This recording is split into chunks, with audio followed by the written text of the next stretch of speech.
Y lo hacemos en Perú, donde reina la expectativa. La ex candidata a la presidencia, Keiko Fujimori, está a un paso de recuperar su libertad. La líder del partido opositor Fuerza Popular saldría en los próximos minutos de la prisión de Chorrillos después de haber permanecido 13 meses tras las rejas. Seguidores de Keiko se han congregado a las afueras del penal para esperar su excarcelación tras la decisión del Tribunal Constitucional, que aceptó un recurso de habeas corpus a favor de Fujimori. Sin embargo, el proceso judicial por el presunto delito de lavado de activos en contra de Fujimori seguirá adelante en los tribunales. Ella es investigada por los aportes de la empresa brasileña Odebrecht a sus campañas del 2011 y también del 2016. Nos acompaña Héctor Ñaupari, analista político y presidente también del Instituto de Estudios de la Acción Humana. Ahí está en pantalla. Buenas tardes, bienvenido a NTN 24. Muy buenas tardes, estoy ciertamente con mucha dicha de poder conversar con ustedes y con sus oyentes y televidentes colombianos. Claro que sí, muy buenas tardes a todo Colombia. Es un gusto, bienvenido por supuesto también a toda nuestra audiencia en América Latina. A pesar de que esto es una respuesta de un tribunal, en este caso a un recurso ejercido por la defensa de Keiko Fujimori, ya ha trascendido, en este caso se habla de que 3 jueces habrían desestimado, en este caso, la declaración de testigos que hablaban precisamente de la supuesta relación de Keiko Fujimori con esos aportes irregulares a sus campañas. ¿Cuál es el análisis que usted hace de esta decisión y del momento que vive Keiko? En las próximas horas, en los próximos minutos, ¿recuperaría su libertad? Yo creo, en primer lugar, que es una decisión, como todos los supremos tribunales o los tribunales constitucionales, que no es una suerte de ansiolítico o opiáceo social ni institucional. Las sentencias de los tribunales constitucionales se basan en principios. En este caso, el principio de presunción de inocencia, el principio de debida motivación de las resoluciones judiciales y el principio de la libertad personal, que está consagrado en todas las constituciones mediante un habeas corpus.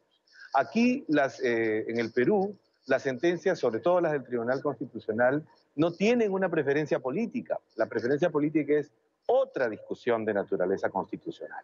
Hay que recordar que bajo el mismo método de la prisión preventiva se sometió a cárcel al señor presidente Ollantumala y a su esposa Nadine Heredia. Y es este mismo Tribunal Constitucional, con esta misma composición de magistrados, que bajo los mismos principios señalados, aunque claro, tratándose en este caso de 2 casos concretos, y a pesar de sus similitudes con sus propias diferencias, que se abocó al estudio de los mismos referidos principios y les concedió la libertad.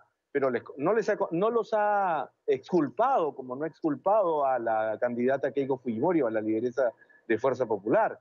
Estas tienen que seguir su proceso como sostiene o como ha sostenido en días pasados el propio presidente del Tribunal Constitucional, don Ernesto Blume, en libertad hasta que sea el Poder Judicial el que efectivamente absuelva o condene en mérito a las pruebas y a la sostenibilidad de los argumentos que presente la Fiscalía, ¿no?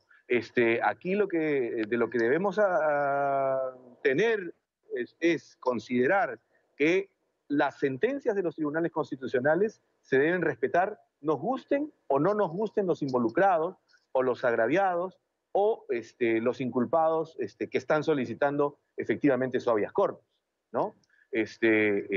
Los peruanos deberíamos, en todo caso, y a través de América Latina, a través de este método de prisiones preventivas que ha generado ciertamente polémica por el hecho de que los fiscales establecen estas prisiones preventivas y luego no culminan las investigaciones, no establecen las acusaciones fiscales, no establecen un expediente para hacer una acusación definitiva e ingresar a proceso, y que no obstante ello, culmina el plazo de las prisiones preventivas, ya sea porque el Tribunal Constitucional los libera o porque termina el periodo de 9, 18, 36 meses de carcelería por la prisión preventiva, y estos tienen que ser puestos en libertad.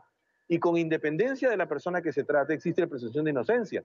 No se les devuelve a esas personas, con independencia de nuestra simpatía o antipatía política, no se les devuelve a esas personas el periodo que pasaron en una prisión preventiva sin condena, pero peor aún, sin una acusación efectiva. Son las 4:08 de la tarde en Lima, Perú. Estamos conversando con Héctor Ñaupari, es analista político, además presidente del Instituto de Estudios de la Acción Humana, sobre este momento que está viviendo el Perú. Hay mucha expectativa por lo que sería la liberación de la lideresa del Partido Fuerza Popular, Keiko Fujimori. Quisiera que me confirmara si esto es así, si esto se ha vinculado así en los tribunales del Perú, sobre todo en la capital, en Lima. ¿Hay fallas en lo que ha sido la investigación del Ministerio Público, de los fiscales en este caso, en el caso que se le sigue a Keiko Fujimori por lavado de activos? A ver, lo que no hay es no podemos hablar en este momento de fallas porque todavía no hay una acusación fiscal. O sea, el gran problema que tenemos nosotros ahora con respecto a este caso es que para este caso en concreto, no se ha estipulado el número de años de prisión, no hay un expediente de acusación fiscal efectiva donde se pueda conocer los argumentos del fiscal, en este caso de Juan Domingo Pérez y el fiscal Rafael Vela, con respecto a cuál es el grado de culpabilidad, cuál es el grado de involucramiento de la acusada Keiko Fujimori en este caso en el proceso que se le sigue. O sea, hasta ahora no tenemos el expediente de la acusación como para poder nosotros establecer jurídica y técnicamente y por supuesto también políticamente el grado de compromiso en estos delitos. Entonces, no es posible hablar de fallas porque no hay acusación, no se ha dado inicio al proceso penal. Lo único que hay es la investigación y los allanamientos y la prisión preventiva y las declaraciones de estos dos fiscales. Ambos han hecho una labor absolutamente encomiable y que debe ser reconocida. Pero eso no los libra de ser efectivamente unos seres humanos y de cometer errores o de establecer dilaciones al proceso que ellos mismos encabezan. Es decir, si de lo que se trata es de construir un caso de naturaleza sólida y efectiva que tienda efectivamente a que sea el Poder Judicial regular, porque en este caso lo que ha concedido el Tribunal Constitucional no es un pronunciamiento sobre el fondo de las acusaciones, porque, otra vez, no hay una acusación penal efectiva. De lo que se trata es que hay una prisión que para 4 de los magistrados del Tribunal Constitucional era excesiva y abusiva. Eso no significa, no es una declaración de exculpación, eso no es una declaración de absolución. La candidata Keiko Fujimori, la señora Keiko Fujimori, sigue incursa en este proceso y es obligación de los fiscales armar el expediente fiscal y proceder a la acusación para poder nosotros tener un pronunciamiento efectivo sobre el tema, como ya se ha hecho en el caso del expresidente Ollanta Humala.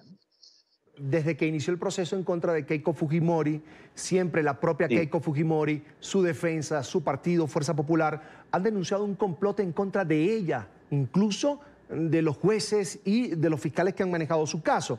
¿Usted considera que hay suficiente independencia en la justicia de Perú como para evitar ese camino de tener un complot? Es decir, ¿usted cree que hay un complot en contra de Keiko Fujimori? Yo creo que esa es una declaración altisonante. O sea, hasta ahora... Más bien política. Y sobre todo, sí, y política. Así es. Aquí nosotros tenemos que distinguir el tratamiento judicial respecto del tratamiento político. Y eso va para ambas estructuras involucradas.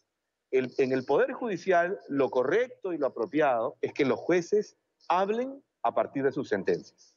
Lo correcto y lo apropiado es que los fiscales hablen a partir de sus expedientes de acusación y de formular acusaciones, ¿no? Cuando un fiscal desciende de ese pedestal que le ha asignado, en este caso, el Ministerio Público, se convierte en un actor político y eso es indebido. Cuando un actor político empieza a denunciar una politización de la justicia, lo hace, lamentablemente, con un propósito de enturbiar el proceso. Lo que nosotros tenemos que mantener es sobre esas dos circunstancias unas cuerdas separadas, ¿no? Evidentemente, quizás el excesivo celo de ambos fiscales haya llevado a un conjunto de conclusiones que efectivamente pueden, y de hecho lo están haciendo en el Perú, enturbiando el proceso. Pero si la proclamación de la inocencia por parte de Keiko Fujimori es sostenida, no hay fundamentalmente razones de qué temer, ¿no? De hecho, significativamente desde un punto de vista político, es evidente que la medida de la prisión preventiva, para este caso en concreto, ha sido considerada por el máximo tribunal como una medida excesiva y arbitraria, es decir, contraria a derecho. Entonces, lo que tiene que hacer es también un llamado de atención, no solo a los fiscales, sino también a los jueces, para medir las peticiones de los fiscales de manera ponderada, serena, alturada y severa, como debe ser la justicia. Bien, quiero agradecer a Héctor Ñaupari Belupo, es analista político, además presidente del Instituto de Estudios de la Acción Humana. Nos acompañó desde Perú. Gracias por estar con nosotros. Una feliz tarde para usted. Igualmente, una feliz tarde para toda Colombia y América Latina.